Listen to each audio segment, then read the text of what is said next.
सुप्रभात प्रिय विद्यार्थियों, आप सब कैसे हो। उम्मीद करती हूँ कि आप सब स्वस्थ होंगे और आपके स्वास्थ्य की मंगल कामना मैं ईश्वर से करती हूँ। प्यारे बच्चों, आज हम इस कालांश में हिंदी की पाठ्य पुस्तक भारत की खोज को करेंगे। भारत की खोज का ये उपसंहार है। उपसंहार कहा जाता है अंत में आकर सारे कार्य को समेटना, अर्थात सारांश रूप में बताना, उसका निष्कर्ष बताना। जितना हमने पढ़ा है उसके बारे में एक सारांश रूप में बताना, वो उपसंहार कहलाता है। आइए उपसंहार को पढ़ते हैं। भारत की खोज। मैंने क्या खोजा, क्या पाया है। यह कल्पना करना कि मैं उसका पर्दा हटाकर यह देख सकूंगा कि वह अपने वर्तमान रूप में क्या है और उसका लंबा अतीत क्या रहा होगा, मेरी अनधिकार चेष्टा थी। अनधिकार चेष्टा मीन्स बिना हक के कोशिश करना था। भारत एक भौगोलिक और आर्थिक सत्ता है। उसकी विभिन्नता में सांस्कृतिक एकता है।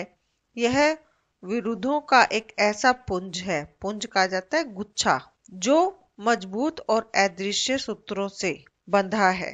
अदृश्य सूत्र कहा जाता है जो दिखाई न दे, उनसे वो बंधा हुआ है। बार बार आक्रमणों के बावजूद उसकी आत्मा कभी जीती नहीं जा सकी और आज भी जब वह एक अहंकारी विजेता का खिलौना मालूम होता है। अहंकारी अर्थात घमंडी, विजेता मीन्स जीत का एक खिलौना प्रतीत होता है, वह अपराजय, जिसे जीता ना जा सके, वह आप अपराजय है। एक युग के बाद दूसरे युग में उसने महान स्त्री पुरुषों को जन्म दिया है जो पुरानी परंपरा को लेकर चले हैं और उसे बदलते हुए समय के अनुरूप ढालते भी रहे हैं, समय के अनुसार उसे परिवर्तित भी करते रहे हैं।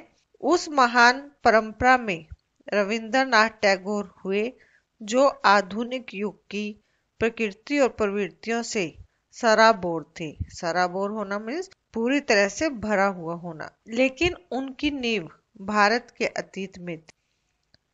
ऐसा लगता है जैसे पुराना जादू अब टूट रहा है और वह भारत चारों ओर देखता हुआ वर्तमान के प्रति जागरूक हो रहा है। वर्तमान के प्रति वो सचेत हो रहा है। उसमें परिवर्तन होगा और यह परिवर्तन जरूरी है। उसमें जो परिवर्तन होना है वो बहुत जरूरी है। फिर भी वह पुराना सम्मोहन बना रहेगा। सम्मोहन का अर्थ है आकर्षित करने की क्षमता वाला बना रहेगा और उसकी जनता के हृदयों को बांधे रखेगा। हमें भारत के अतीत और सुदूर की खोज में देश के बाहर नहीं जाना है। सुदूर कहा जाता है बहुत दूर तक की खोज में, देश के बाहर नहीं जाना है। हमारे अपने पास उसकी बहुतायत है। बहुतायत मीन्स अधिकता, बहुत अधिकता है। अगर हम विदेशों में जाते हैं तो केवल वर्तमान की तलाश में। यह तलाश जरूरी है क्योंकि उससे अलग रहने का अर्थ है पिछड़ापन और क्षय। क्षय मीन्स हानि होना। जीवन अधिक अंतर्राष्ट्रीय होता जा रहा है। इस आने वाले अंतर्राष्ट्रीयतावाद में हमें अपनी भूमिका निभानी है। इस उद्देश्य की पूर्ति के लिए हमें यात्राएं करनी है, औरों से मिलना है, उनसे सीखना है और उन्हें समझाना है। लेकिन सच्ची अंतर्राष्ट्रीयता कोई ऐसी हवाई चीज नहीं है जिसकी न कोई बुनियाद हो, बुनियाद अर्थात नींव हो, और न लंगरगाह। लंगर कहा जाता है समुद्री जहाज रुकने का स्थान। उसे अंतर्राष्ट्रीयतावाद को राष्ट्रीय संस्कृतियों से बाहर निकलना है और आज वह स्वतंत्रता, समानता और सच्ची अंतर्राष्ट्रीयता के आधार पर उन्नति कर सकता है। आधार पर ही उन्नति कर सकता है। हम किसी मामूली देश के नागरिक नहीं हैं। हमें जन्मभूमि पर, अपने देशवासियों पर, अपनी संस्कृति और परंपराओं पर गर्व है, अर्थात अभिमान है। यह गर्व किसी ऐसे रोमांचक अतीत के लिए नहीं होना चाहिए जिससे हम चिपटे रहना चाहते हैं। न ही अपने ढंग से भिन्न औरों के ढंग को समझने में इससे कोई कठिनाई होनी चाहिए।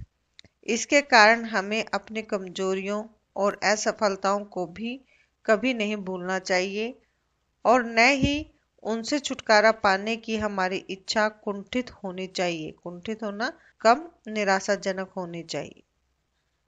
इससे पहले कि हम मानवीय सभ्यता और प्रगति की गाड़ी में औरों के साथ अपनी सही जगह ले सके, हमें अभी बहुत लंबा सफर तय करना है और बहुत सी कमी को पूरा करना है। हमें जल्दी करनी है क्योंकि हमारे पास समय सीमित है अर्थात कम है और दुनिया की रफ्तार लगातार तेजी से बढ़ती जा रही है। अतीत में भारत दूसरी संस्कृतियों का स्वागत करके उन्हें आत्मसात कर लेता था अर्थात अपना लेता था। आज इस बात की कहीं अधिक आवश्यकता है क्योंकि हम भविष्य की उस एक दुनिया की तरफ बढ़ रहे हैं जहां राष्ट्रीय संस्कृतियां मानव जाति की अंतर्राष्ट्रीय संस्कृति में घुल मिल जाएगी। हमें जहां भी समझदारी, ज्ञान, मित्रता और सहयोग मिलेगा, हम वहीं उसकी तलाश करेंगे और हम सामूहिक का अर्थ है मिलकर कामों में सबके साथ सहयोग करेंगे, लेकिन हम दूसरों की कृपा और सहारे के प्रार्थी नहीं हैं, प्रार्थना करने वाले नहीं हैं। इस तरह हम सच्चे भारतीय और एशियाई होंगे और साथ ही अच्छे अंतर्राष्ट्रीयतावादी और विश्व नागरिक होंगे।